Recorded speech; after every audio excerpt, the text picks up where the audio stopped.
wabarakatuh. Halo anak-anakku sekalian, jumpa lagi dengan pembelajaran kimia. Hari ini nanti kita akan mempelajari mengenai titrasi asam basa. Setelah ini akan saya tampilkan sebuah video, silahkan diamati dan dari situ nanti kalian bisa belajar mengenai titrasi asam basa dengan lebih baik.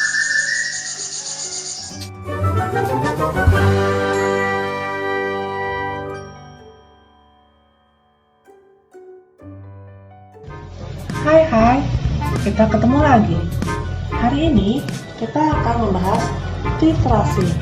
Berikut adalah gambar alat titrasi yang terdiri dari elemen, buret, klem, batang klem, dan wadahnya.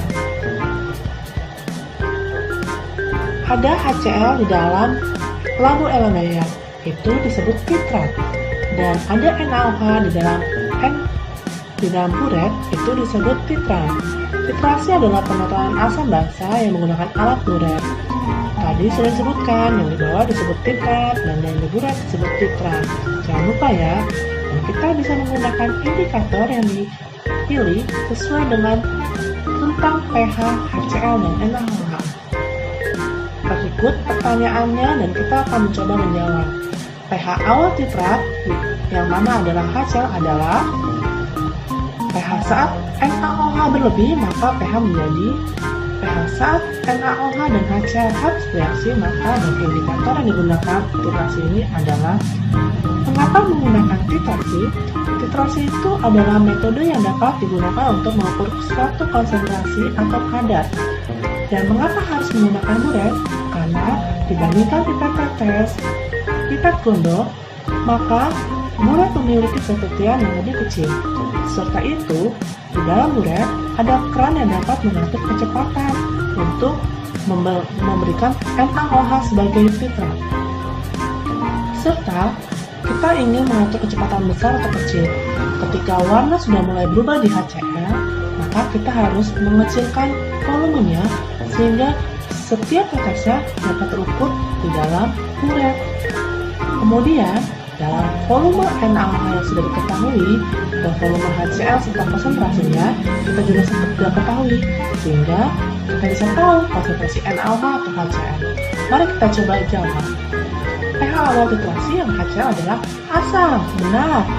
Kalau NaOH berlebih di dalam elemen, maka elemennya menjadi oke, benar sekali. Dan saat NaOH dan HCl tepat bereaksi, titrat dan titrat bereaksi, tetra. Indikator yang digunakan untuk titrasi ini adalah apa ya? Nah, untuk mencapai titik akhir titrasi, maka kita menggunakan hemavalen, walaupun kita tidak dapat menggunakan untuk titik hekvalen. Sekarang kita coba nomor 2 ya, dengan kondisi yang berbeda. Memiliki alat yang sama, yaitu buret. Namun, buret di sini memiliki alat yang berbeda. Mengapa? Karena di situ ada controller di mana kita bisa mengatur sejumlah volume untuk ditambahkan. Dan begitu juga keadaannya cukup berbeda. Di mana ketika ditambahkan sampel warna yang basah, maka indikatornya berwarna merah. Serta di dalam buret adalah sampel yang bersifat asam.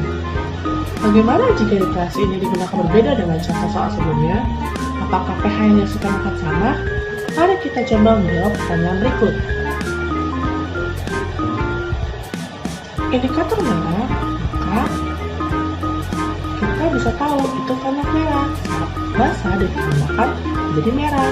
Skala pH untuk fenol merah apa ya? Kita bisa mencarinya di Google. pH saat sebelum diputihkan titrat yang mana asam, maka adalah pH pada saat titrat berlebih, maka menjadi apa? pH pada saat titrat dan titrat habis bereaksi adalah di mana asid dan basa, asam dan basa tepat habis bereaksi. Jangan lupa, asam dan basa tepat habis bereaksi, maka pH-nya menjadi apa? Larutan asam yang tepat digunakan untuk titrasi titik-titik. Ada begitu banyak asam yang ada di dalam dunia ini.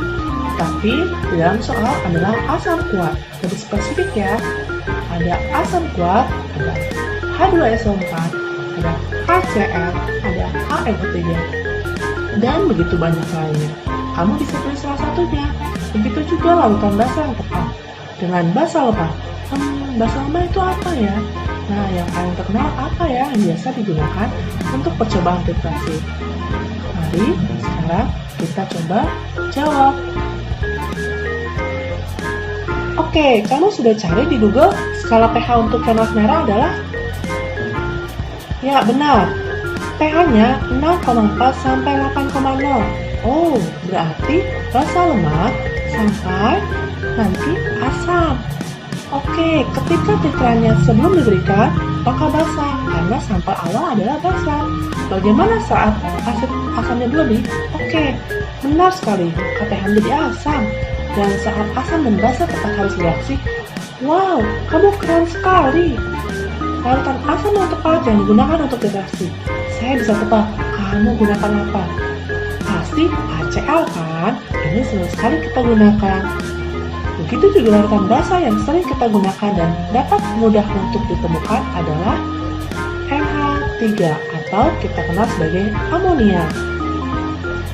Di dalam titrasi, kita tidak hanya mendapatkan volume atau konsentrasi yang diinginkan, tetapi kita bisa juga mencari titik ekivalen atau titik akhir titrasi. Oh ya, titik akhir titrasi kita dapatkan dari metode titrasi, sedangkan titik ekivalen kita bisa dapatkan dari gambar kurva. Bagaimana ya mendapatkan kurvanya? Nah, sekarang kita akan mencoba untuk membuat kurva dari data-data berikut. Berikut ada banyak data, di mana ada kurang lebih 16 data. Ini seperti sumbu koordinat X dan Y. Volume KLH yang ditambahkan untuk titrasi asam dengan basa, maka volume KLH-nya akan menjadi sumbu X, serta pH akan menjadi sumbu Y. Iya, tahu dari mana ya pH-nya bisa berubah-berubah dengan sedemikian detailnya? Kita akan memakai pH meter. Kamu juga bisa menghitungnya loh. Nah, data-data yang tadi kita masukkan ke dalam Excel. Kita akan coba insert form, kemudian kita akan coba untuk membuat insert datanya. Jangan lupa kita letakkan judul terlebih dahulu ya. Judulnya adalah kurva titrasi asam basa, di mana akan ada penambahan asam dan perubahan pH seiring dengan penambahan basanya. Nah, pH-nya akan menjadi sumbu Y. Kemudian kita oke kan? Nah, sumbu X-nya adalah berapa banyak volume KLH yang ditambahkan. Itu akan menjadi sumbu Y. Voila! Ini akan menjadi kurva kita yang pertama. Oh ya, kamu bisa memperindahnya dengan membuatnya lebih besar serta memindahkan judulnya. Nah, dari sini, dari kurva, kamu juga bisa mendapatkan titik ekivalennya. Hanya nanti akan dibahas lebih lanjut lagi, tapi tidak di dalam video ini ya.